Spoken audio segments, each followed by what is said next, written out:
Sometimes avoidantly attached people can find themselves in a succession of relationships with narcissists or similarly pathological personalities because avoidantly attached people at their core are afraid of depth of emotional connection and intimacy. And in a narcissistically abusive relationship, they are not required to be emotionally present because narcissists don't do depth of emotional connection or true intimacy. And so in a twisted way, sometimes avoidance actually can feel safer in a narcissistically abusive relationship, even if it's toxic and erratic, than they do with a healthy, secure partner, or particularly than with a anxiously attached partner.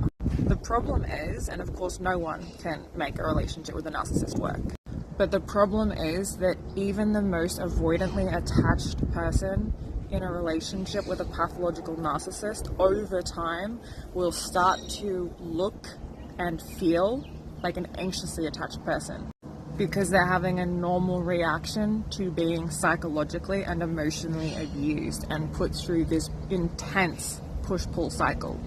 But both avoidance and narcissists can love bomb early on. They both go into that limerent state.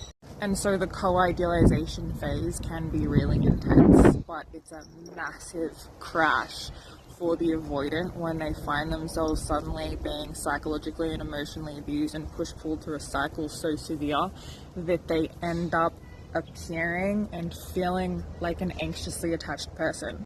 And of course, this is where a lot of shame can start to show up for the avoidant. And shame happens when we feel like we are feeling or behaving in a way that's out of alignment with how we see ourselves. And because avoidants tend to have this self-image of being highly independent, not needing people, they're typically quite career-driven and successful. When they find themselves trauma bonded to a narcissist, feeling anxious as hell, feeling like they need this person, which is how you feel when you're trauma bonded, that can be a catastrophe for them.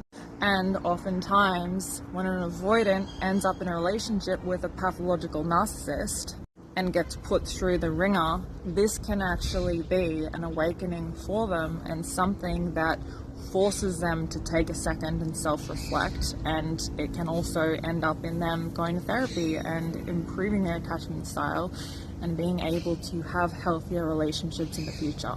Let me know in the comments if you resonated with this, and if you're new here, I'm a narcissistic abuse educator and a narcissistic relationship recovery coach. Make sure you can follow and you can book a session with me through the link in my bio.